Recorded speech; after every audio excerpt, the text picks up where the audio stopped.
그 말씀께 주시는 하나님의 말씀 읽겠습니다. 말라기 1장 2절에서 3절 그리고 창세기 27장 1절에서 23절입니다. 미니 시리즈 설교에서 주제가 같아도 본문은 다를 때가 종종 있죠. 오늘 이제 다른 본문으로 또 이 야곱의 장자권 주제를 계속 좀 더 이어가 보겠습니다. 조금 다른 측면에서 이 부분을 좀 보려고 합니다. 이 말씀으로 야곱은 사랑하고 에서는 미워하신 하나님 공평한가? 라는 제목으로 하나님의 말씀 나누겠습니다. 말라기 1장 2절에서 3절 읽을게요. 에서는 야곱의 형이 아니냐? 그러나 내가 야곱을 사랑하였고 에서는 미워하였으며. 창세기 27장 1절에서 23절 말씀입니다. 창세기 27장 1절에서 23절 말씀. 네. 제가 읽겠습니다. 내용이 많아서 제가 빨리 읽도록 합니다.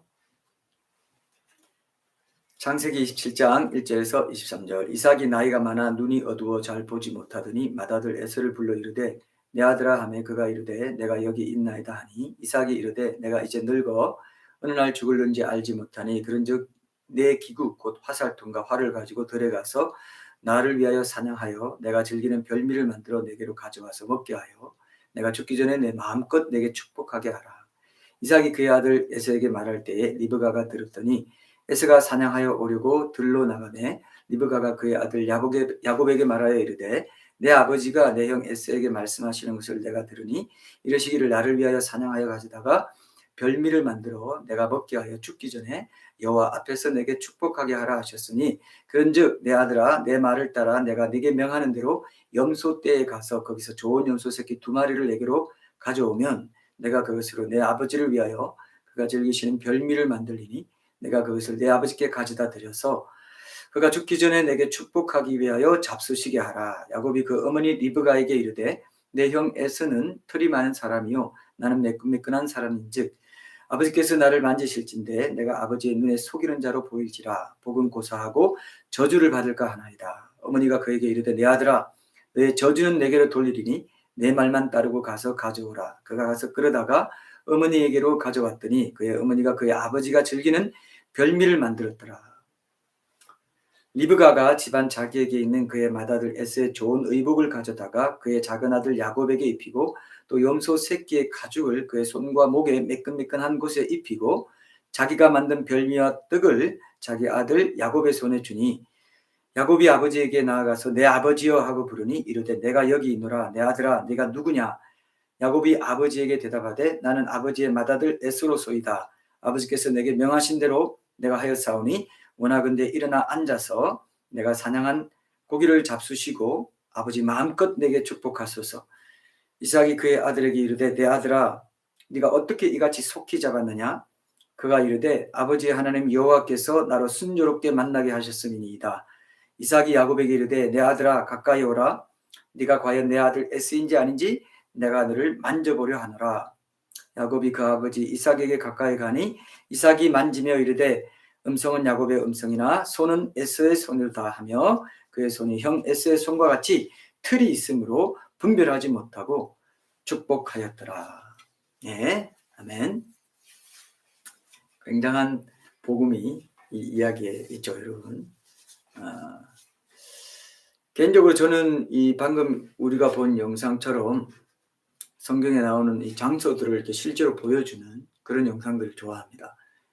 성지순례를 이제 가보신 분, 저도 성지순례를 딱 한 번 가봤는데, 이집트부터 먼저 시작하더라고요. 이집트부터 시작해서 이제 홍해를 건너가지고 그 광야길 가는 것처럼 그렇게 가서 가나안 땅에 들어가는 것처럼 그런 루트를 따라서 이스라엘 들어가서 이스라엘부터 이제 또 쭉 이제 갈릴리, 예루살렘, 갈릴리 호수도 가보고 이제 사해도 가보고 사해는 직접 이제 거기 붕붕 떠요. 하도 염분이 많아가지고 그냥 이렇게 하면 이렇게 떠요. 그냥 몸이 아무 기구 없이도 뜨는 그런 것도 경험해보고 정말 참 너무 좋았던 기억이 납니다. 성지순례는 여러분 꼭 한번 가보시라고 저 권해드리고요. 신혼부부들이 신혼여행 가도 저는 좋다고 생각합니다. 유럽 여행 갈 바에는 이집트, 로마, 이스라엘 이렇게 가도, 로마는 또 초대교회, 터키까지 하면 이제 초대교회 그 카타콤도 볼 수 있고 다 볼 수 있는데, 저도 카타콤 같은 건 좀 보고, 터키는 7교회 그 지역이나 이런 것도 다는 못 봤지만 그래도 주요 또 봤었고요. 로마 카타콤 같은 걸 한번 봤으면 좋겠다는 생각이 있습니다. 어쨌든 그 성경 지명이 실제로 나오는 이런 영상을 참 좋아합니다. 왜냐하면 성경의 역사성을 그대로 보여주는 것이기 때문에. 성경에 있는 지명이 지금도 다 살아있어요. 그리고 다른 지명이지만 옛날 성경에 나온 지명을 가로쳐서 옛날 성경에 나오는 구약시대의 성경 지명이 여기다 이렇게 적어놨어요. 그 지명마다, 마을마다. 그래서 성경에 기록된 모든 이야기가 그 시공간을 가진 역사적 사실이라는 것을 잘 보여주는 증거가 바로 이런 영상이죠. 그죠? 여러분 오늘 어때요? 베델에서 야곱이 꿈을 꾸고 천사들이 정말 하늘까지 닿은 사다리 그죠? 거기를 오르락내리락 하면서 그러는 가운데 하나님께서 딱 서서 직접 야곱에게 나타나셔가지고 장자권의 축복을 가진 자만이 들을 수 있는 말씀을 딱 전해주시지 않습니까? 얼마나 멋있어요. 근데 그게 실제로 지금 이 땅에 존재하는 곳이기 때문에 아주 중요한 의미가 있죠. 그 영상에서 본 베델이, 아니 이 성경에 나오는 베델이 영상에서 본 대로 지금 우리가 사는 이 땅에 실제로 존재한다는 거예요. 성경은 다른 종교 경동과는 완전히 다릅니다.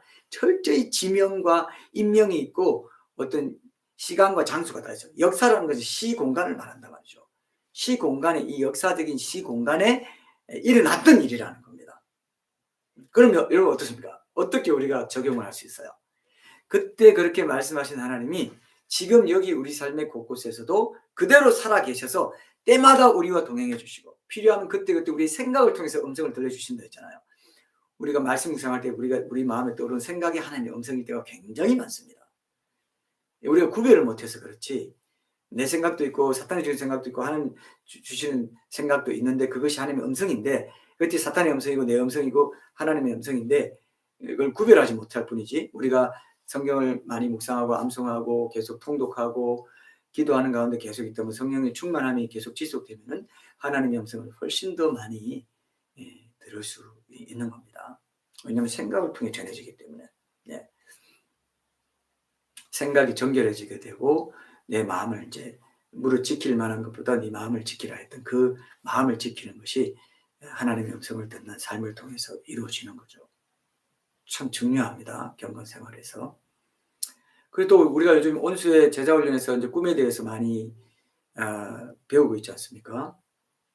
근데 이렇게 알아가고 있는데, 내가 잠자고 먹고 살아가는 이 집이나 이 땅에 있는 어떤 특정한 다른 공간에서 꿈을 통해 지금도 베델에 나타나셨던 그 하나님이 지금도 역사라는 시공간, 이 땅에, 이 지구라는 이 지구상에 그 베델이라는 공간이 있는 것처럼 지금도 내가 사는 일상의 시공간에 하나님은 언제든지 나타나셔서 장자권의 축복을, 이미 예수님 안에 있기 때문에, 구원의 장자권 안에 있기 때문에 우리에게 얼마든지 이 축복의 말씀을 해 주실 수가 있습니다.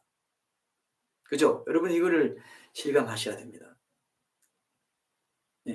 성경에 나오는 지명을 그대로 보여주는 영상을 볼 때마다 너무 저는 이게 너무 실감이 나서 어떨 때는 가슴이 저릴 때도 있어요. 하나님이 살아계시고 하나님이 나와 함께 하신다는 것이 얼마나 생생한지 말이죠. 그래서 야곱도요, 하나님의 집이라는 뜻을 가진 이 베델에서 이 꿈을 통해 가지고 오늘 이렇게 우리가 본 것처럼 그 장소에서 하나님 만나고 나서 창세기 28장 그 16절에 보면은 꿈에서 깨어나면서 이렇게 말해요. 여호와께서 과연 여기 계시거늘 내가 알지 못하였도다. 이거 굉장한 묵상 주제가 되는 말씀이에요. 여호와께서 과연 여기 계시거늘, 내가 듣기만 하고 이삭, 아브라함 할아버지, 아버지, 리브가에게서도 이렇게 듣기만 하던 그 하나님을 과연 나와 함께 계시고 내가 어딜 가든지 동행하시는 하나님 줄 내가 과연 그렇게 되는 것이거늘 내가 알지 못하였구나. 이제는 알겠습니다. 이제 다시는 나와 항상 동행하시는 하나님을 잊지 않겠습니다. 모른 척하지 않겠습니다. 항상 아는 척하고 살겠습니다. 그게 하나님의 임재 연습입니다. 하나님을 늘 아는 척하고 사는 게 임재 연습. 여호와께서 과연 여기 계시거늘 내가 알지 못하였더라. 우리 집에 계시거늘, 우리 직장에 계시거늘, 내가 공부하는 학원에, 학교에, 예?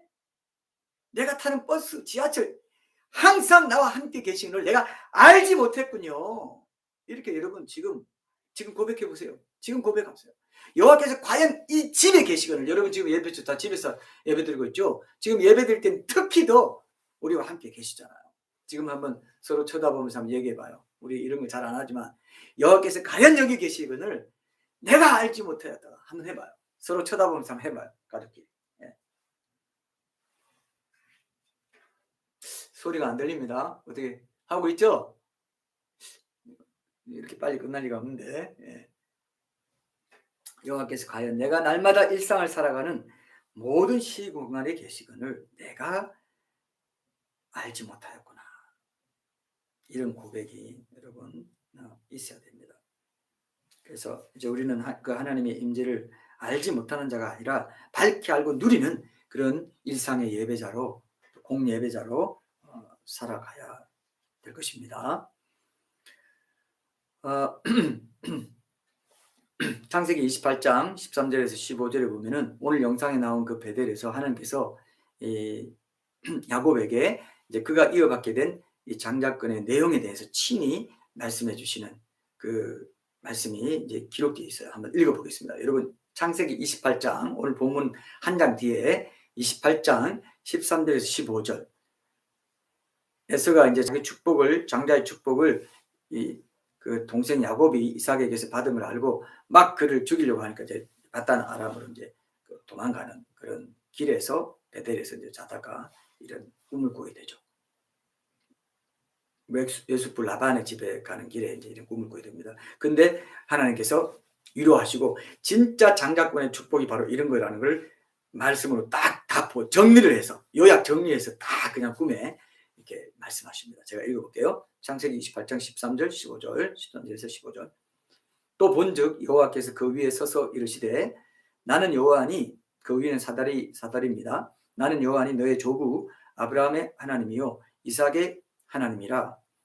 아브라함 하나님, 이삭의 하나님, 야곱의 하나님 이렇게 된 거죠. 원래 에서의 하나님 될 뻔했는데 야곱의 하나님 된 거예요. 이렇게 축복의 이 개성권이, 장자권이 개성이 되어가는 것을 딱 보여주는 것이 바로 나는 아브라함의 하나님이요 이삭의 하나님이 야곱의 하나님이라. 이 구원의 장자권에 속한 사람들은 바로 그 요런 하나님, 자기의 하나님, 나는 안한균의 하나님이다 그렇게 해요. 여러분 이름 넣어서 한번 불러봐요.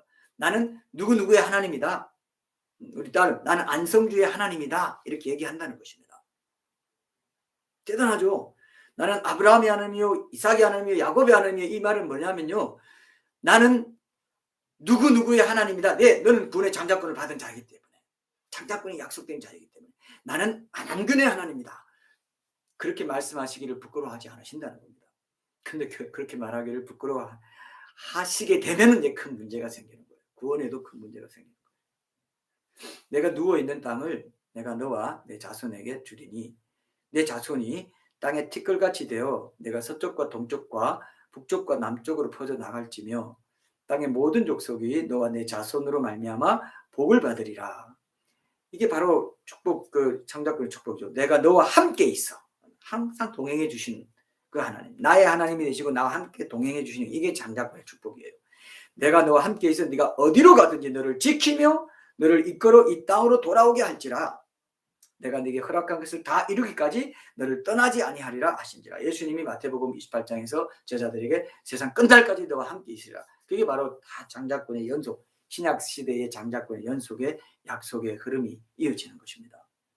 굉장한 것이죠, 장자권이. 이거를 야곱은 봤다는 것이죠. 그걸 보고 그걸 이제 소망했다, 이렇게 이해하고 있습니다. 그래서 야곱이 어릴 때부터 장자권의 중요성에 대해서 부모에게서 듣고 장자권의 축복을 소망해온 바로 그 내용을 지금 하나님께서 야곱에게 직접 전해주시는 엄청나게 감격스러운 말씀이죠. 그죠? 그래서 야곱이 취한 장자권, 자손이 번성하는 땅의 약속뿐만 아니고 영원한 언약, 메시아의 왕국까지 포함하는 그런 엄청난 것이었죠. 네.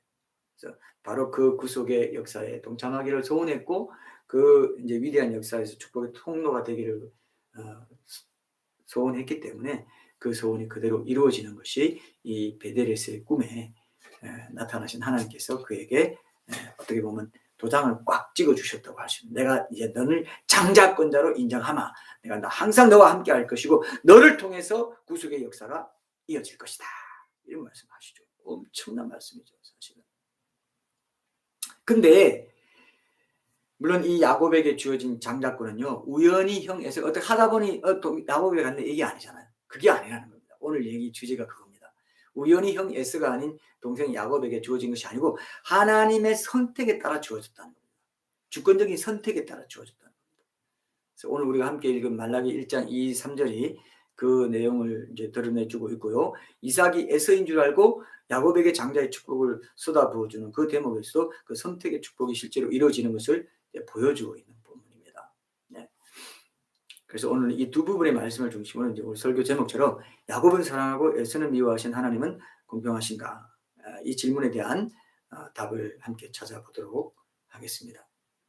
자, 오늘 우리가 함께 읽은 그 본문 말씀 중에 하나인 말라기 1장 2, 3절 이 말씀, 이 상반절 말씀, 3절 상반절 말씀인데요.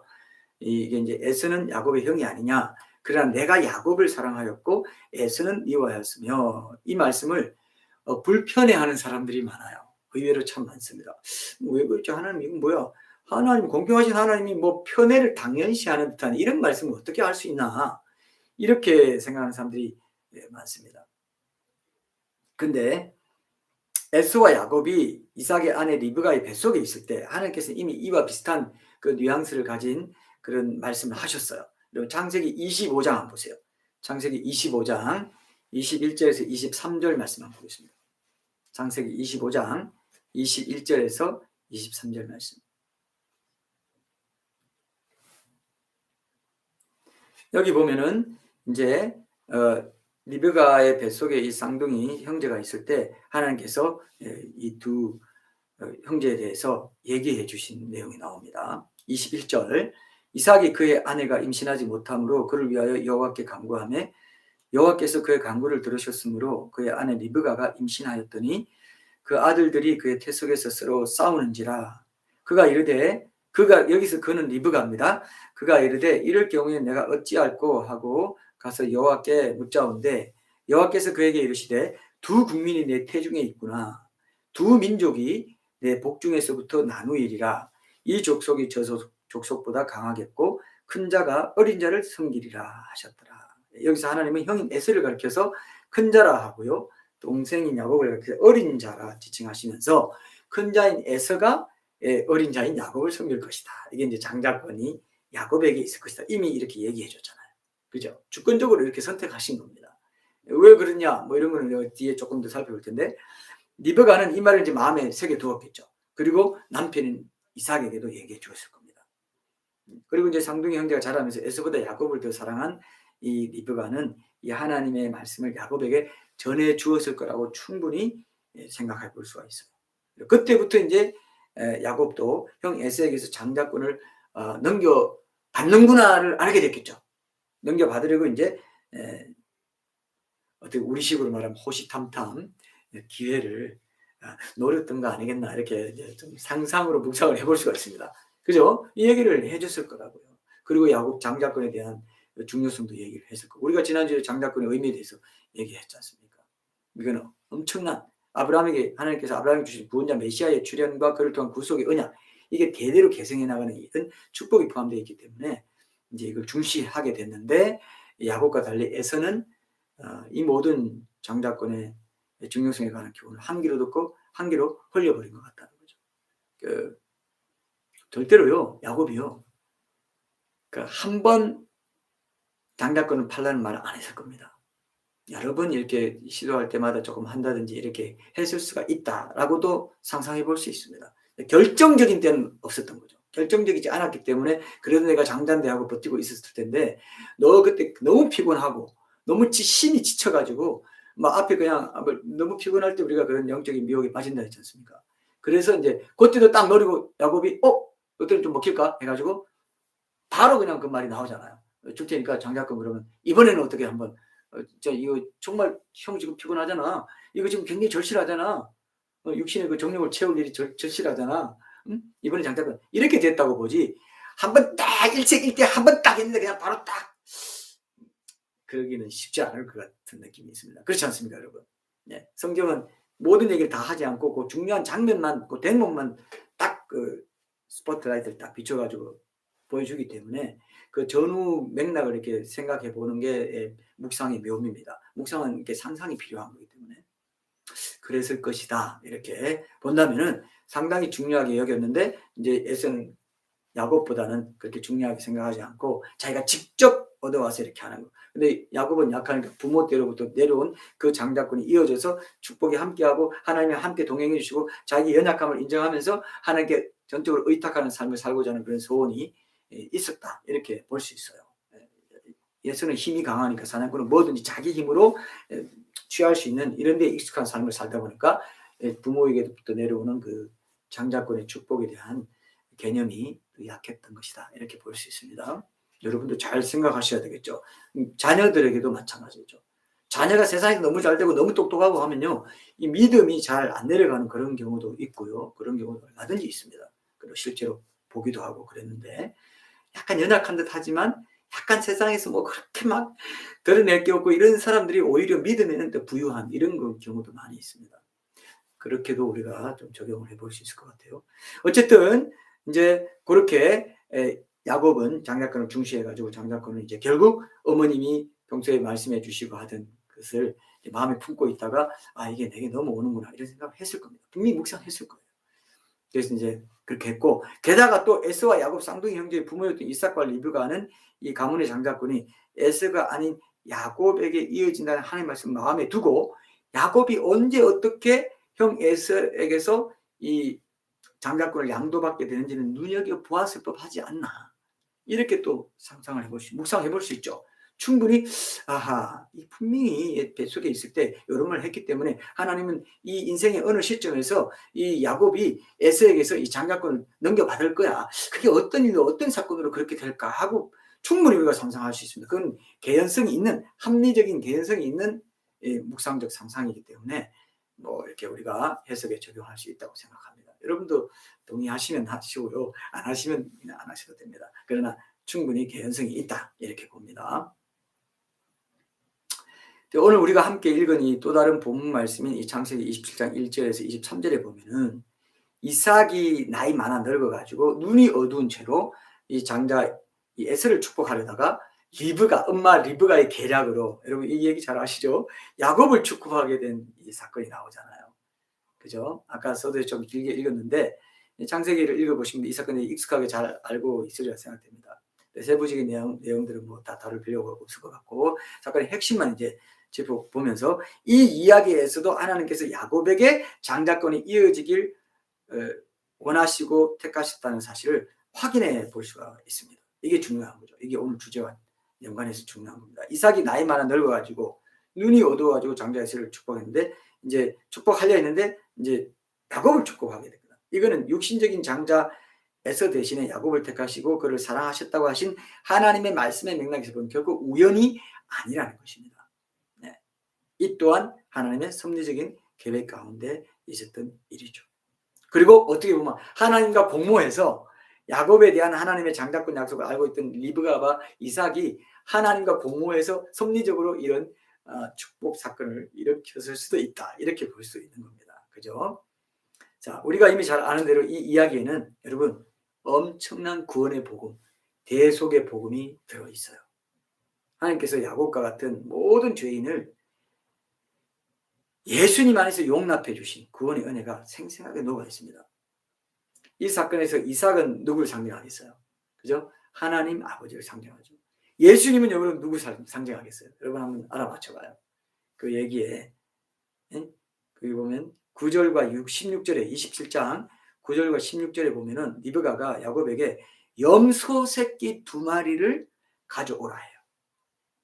그리고 그것을 염소 새끼 2마리의 가죽을 야곱의 손과 목에 매끈매끈해진 곳에 입혔습니다. 그래서 축복받을 수 있도록, 그죠? 염소 새끼들의 가죽 옷, 이것이 바로 예수님이 상징하는 것입니다. 예수님을 상징하는 거예요. 이삭이 에서에게 사냥해서 가져오라고 명한 동물 대신에 리브가가 야곱에게 잡아오라고 명한 염소 새끼들의 가죽 옷. 염소 새끼도 어린 양이신 예수님 상징하고, 그것을 벗겨서 가죽 옷을 만든 것도 예수님을 상징하는 것입니다. 우리가 저주받아야 되는데 털복숭이 에스로 변장해가지고 장자권의 축복을 받을 수 있도록, 내가 에스로 변장될 수 있도록 그 가죽옷을 제공하신 분이 예수님이라는 것입니다. 자신의 죽음, 십자가 죽음을 통해서 피를 흘려 죽으심으로 굉장히 중요하죠. 그죠? 그래서 리브가가 바로 그 가죽옷을 이제 야곱에게 입혀가지고, 눈이 어두운 이삭이 차자인 이제 그 야곱을 털북숭이라고 하죠. 장차 이제 털북숭이 그 에스로 착각하게 만들어가지고 그에게 마음껏 장자의 축복을 쏟아붓게 했습니다. 이게 뭡니까? 하나님께서 예수님 안에서 구원받는 성도 각자를 예수님으로 짐짓 착각해 주시는 척 한 거죠. 사실은 이삭도 알았을 겁니다. 이게 굉장히 중요한 포인트예요. 네가 누구냐 하는 건요, 아니 야곱 목소리와 에서 목소리 모르겠습니까? 알죠? 뭔가 그렇다 하지만 뭔가 암약이라고 할까요? 네? 암약이라고 하죠. 그런 것들. 공모. 아하, 하나님의 은혜가 지금 이게 장자의 축복이 오늘 야곱에게 쏟아부어지는 날이구나. 이렇게 뭐 예감을 했든지 아니면 어떤 감동을 받았든지, 하여튼 모르는 척 해준다라고 볼 수 있는 문맥이에요. 잘 보면 정말 모르는 게 아니라, 음성은 야곱의 음성이나 손은 에스의 손이로다. 야곱의 음성, 너 야곱 맞아 임마, 내가 알아. 그러나 리브가 뱃속에 있을 때 하나님께서 야곱에게 장자권이 넘어간다 했기 때문에 지금 그 시간이 이루어지는 것이라면 내가 그것을 받아들이고 내게 축복해 준다, 이것이 있을 거다, 이렇게 볼 수 있어요. 또 실제로 이렇게 보는 신학자들도 있고, 어느 정도 이렇게 그 전체 흐름 속에서 벗어나지 않는 그런 해석이 될 수 있습니다. 중요하죠. 하나님이 우리를 그렇게 보셔요. 속아주는 척 해주십니다. 아하, 음성은 황균인데 손은 내 아들 예수구나. 흠이 없이 완전히 거룩한 완전한 내 아들 예수구나. 너는 축복이야. 넌 구원이야. 이렇게 한 거예요.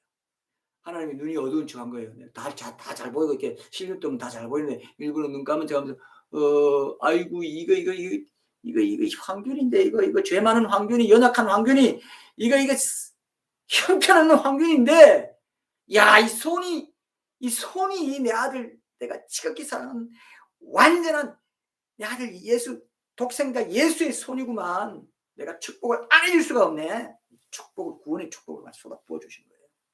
이게 구원의 복음입니다. 음성은 야곱의 음성이 이르되 손은 에스의 손이다.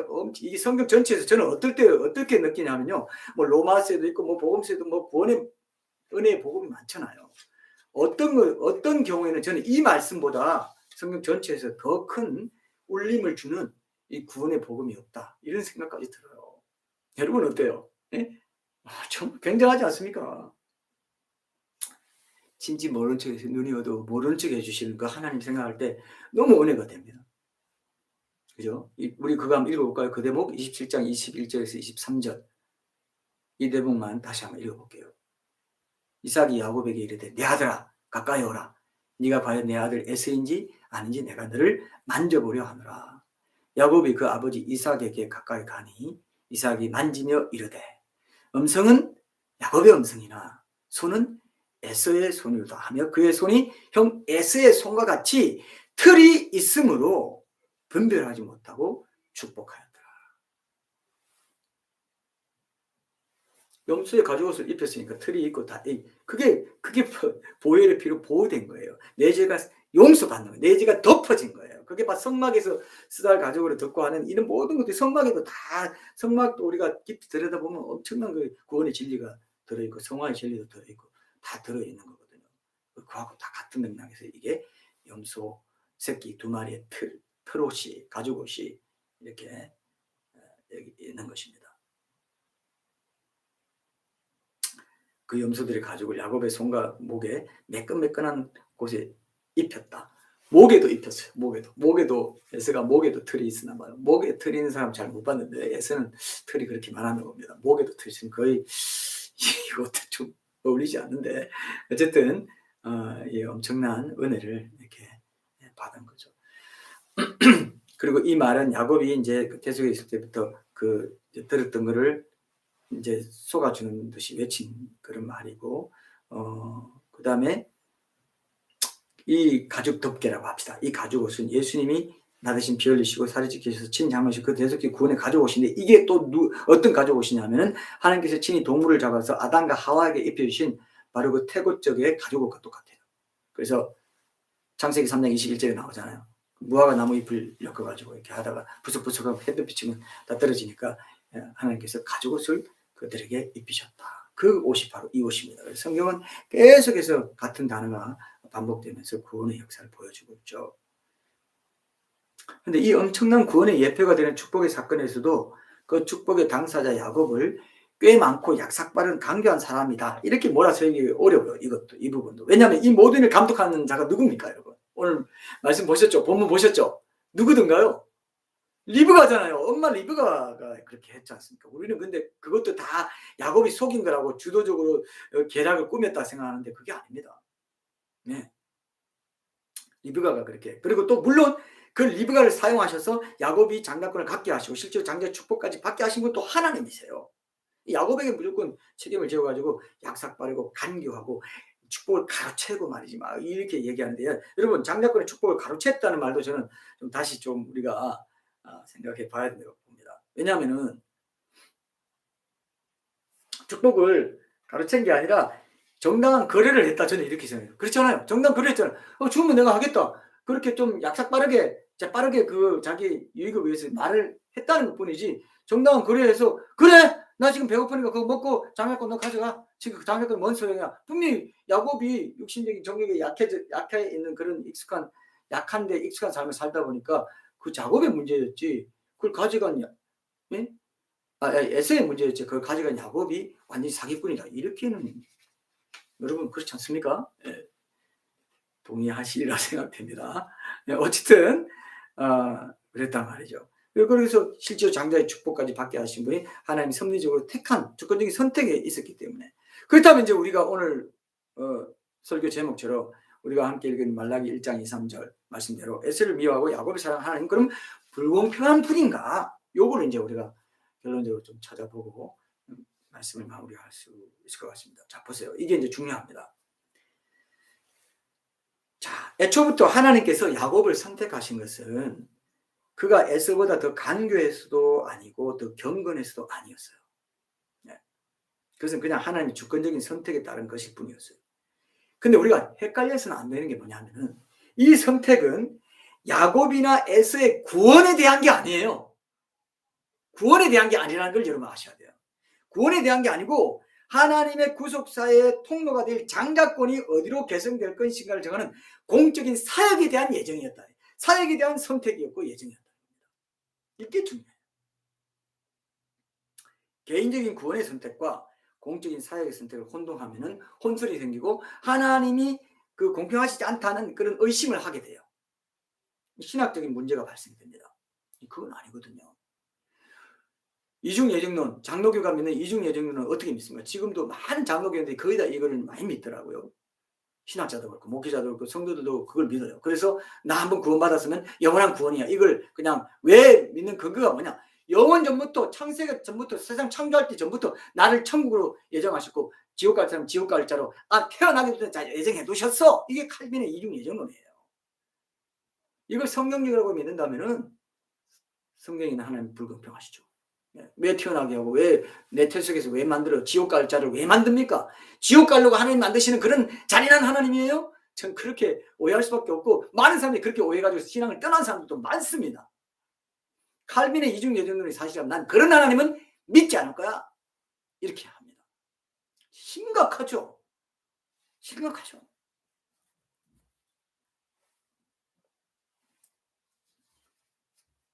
사실은 구원에 대해서는요, 지옥 갈 자를 하나님 자신으로 예정했어요. 사실은요. 그리고 천국 갈 자를 모든 그 구원을 보고 하나님께 순종하며 나오는 모든 믿고 나오는 모든 자들을 천국으로 예정하셨어요. 그게 이중 예정이 맞을 겁니다.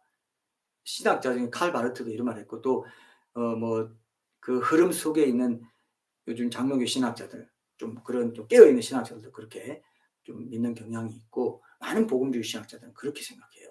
그런 게 어디냐? 영원전부터 하나님을 지옥으로 예정한 사람은 예수님밖에 없다. 하나님이 예수님을 딱 그렇게 예정했고 너희 성경 보면 계속 너희를 이렇게 유업으로 받자 예정했다 할 때 항상 공동체를 가르쳤어요. 개인적인 구원으로 너 지옥 갈 자, 너 천국 갈 자 이렇게 개인 예정은 없어요. 성경 한번 보세요. 너희를 예정하사 하면 다 너희 복수를 나와요. 교회를 예정하신 거예요. 교회 안에 들어오는 자는 예수님 믿고 교회 안에 들어오는 자는 영원전부터 천국 갈 자로 예정된 거예요. 공동체를 예정한 거예요. 그리고 개인은 예수님밖에 예정한 게 없습니다. 그게 성경적이고 복음적인 거라고요. 그런데 무슨 영원전부터 내가 지금 예수님 믿었던 것 자체가 난 영원전부터 천국가로 예정된 자니까 됐기 때문에 내가 좀 못하고 내가 좀 넘어지고 내가 좀 불순종하고 좀 상급 좀 덜 받는 것 뿐이지 그런다고 해서 구원에 영향 가는 거 아니야. 그럼 이중예정론이 개신교의 대표적인 이중예정론 교리가 잘못되는 거 그게 어떻게 잘못될 수가 있겠어? 이렇게 생각한단 말이에요. 그러니까 행함 믿음 얘기해도 안 들어요. 네. 지금 여기 나는 내가 야곱은 사랑하기 위해서 미워할 때 요걸 단골로 뽑아가지고 봐라 태어나기 전부터 벌써 복중에 있을 때 그렇게 했다잖냐 이렇게 얘기합니다. 근데 이거는 이제 우리가 예레미야나 사도 바울의 선택할 때 네가 태로부터 나를 택정하시고 이런 말이 무엇을 위한 선택인가를 보시면요. 이제 오늘 오해가 풀리게 됩니다. 아주 중요합니다, 여러분. 딱 붙잡으셔야 돼요. 하나님께서 에서보다 야곱을 더 사랑했다는 말씀은 구원과는 상관없이 이제 구속사의 계보에서 쓰임받는 각 개인이나 민족의 특정 역할을 위한 사역적인 예정이었어요. 사역적인 구속사회가 그런 축복의 통로로 예정하신 것 뿐입니다. 개인의 구원이 아닌 이런 사역적인 예정은 하나님의 무조건적인 선택에 따라 그렇게 돼요. 그 예루살렘 성전 재건을 위해서 여러분 고레스를 예정했다는 말씀이 나와요. 이사야서 44장 28절에 보면 나오거든요. 그것도 고레스는 구원으로 예정한 게 아니에요.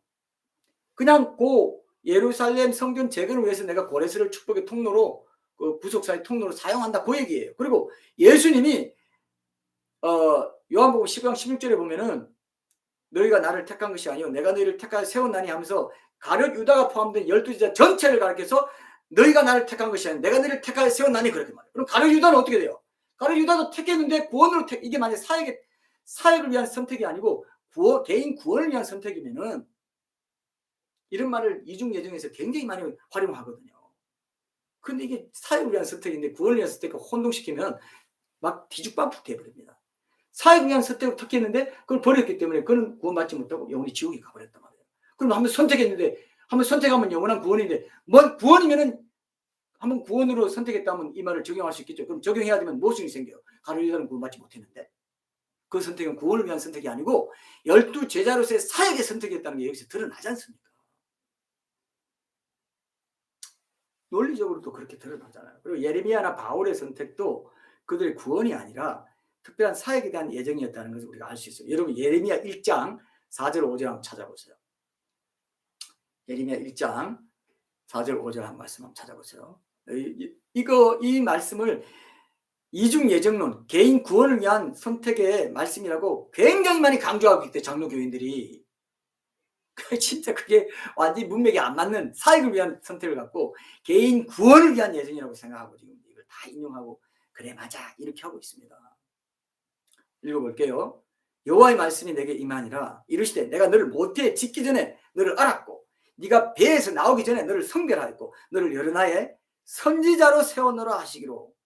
성별한 이유가 뭡니까? 여기 구원받는 자로 선택하셨다고 하지 않습니다. 여기서 모태에서 나오기 전에 그를 성별하되 여러 나라의 선지자로 그러니까 사역자로 세우기 위해서 거룩하게 구별했다. 성별했다. 이렇게 말씀하잖아요. 그리고 하나님께서 사도 바울 택할 때도 마찬가지입니다. 비슷한 맥락이 바로 나와요. 갈라디아서 1장 찾아보세요. 신약 성경 갈라디아서 1장 15절 16절. 네. 여기도 예레미야를 선지자로 부를 때 사역자로 부를 때 똑같은 말을 하고 있어요.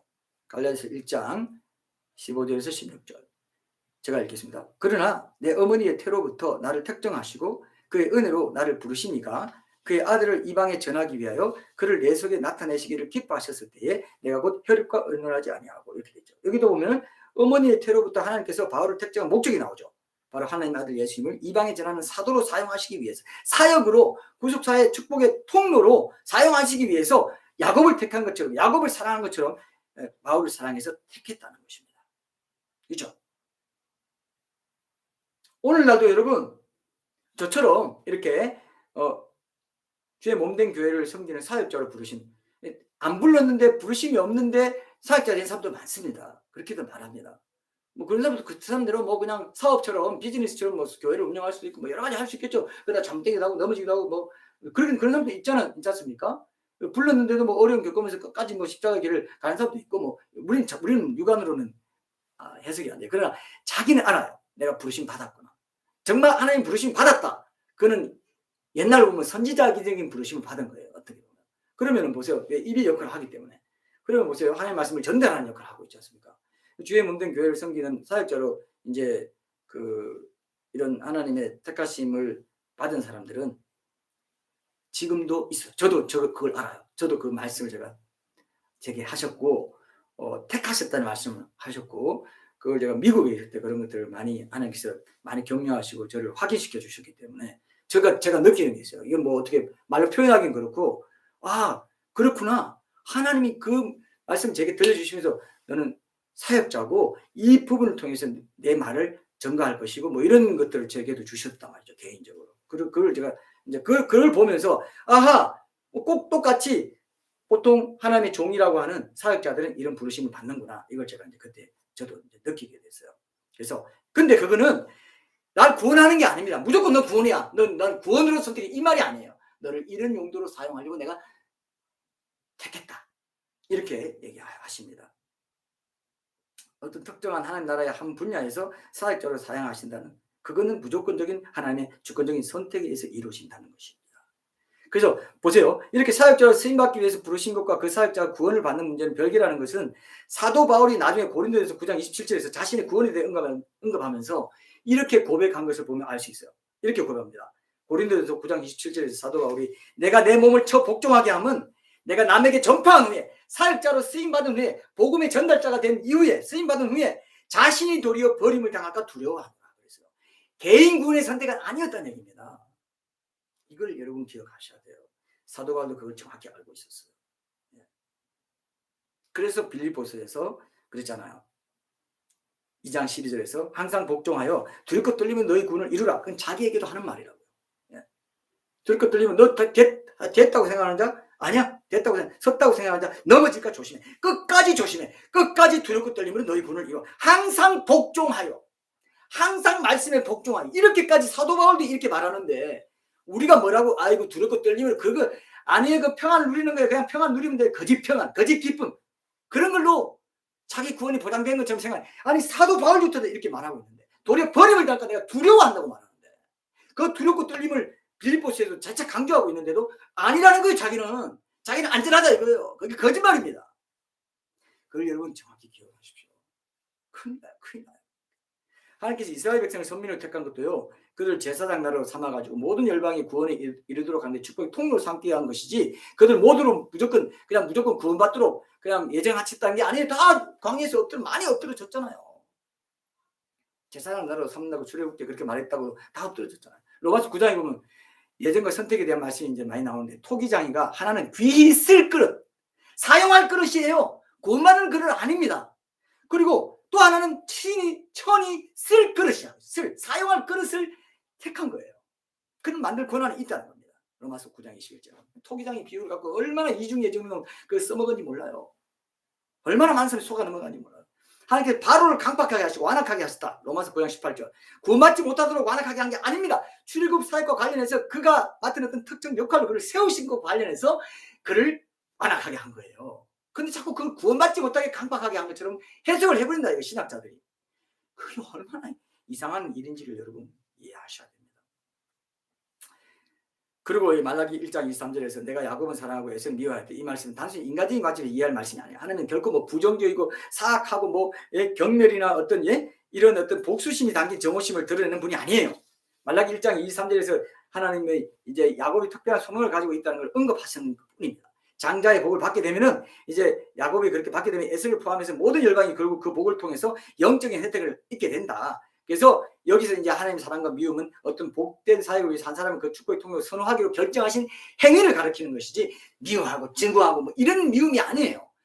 에서 너도 야곱을 통해서 결국 너 구원받게 돼 하는 그런 애정을 가진 미움, 사랑, 선택의 미움, 사랑이었다는 겁니다. 인간이 생각하는 편애하고 사랑하고 이게 아니에요. 인간의 성품의 행위와 관계없이 적용되는 선택이었어요. 그래서 야곱 출생하기 전에 그를 이미 그저 태에서부터 사도 바울도 그랬고 예레미야도 그랬고 야곱도 태에서부터 그냥 그 선지자적인 그런 부르심으로 사역을 계승해 나갈 수 영적인 장자권을 줬다는 겁니다.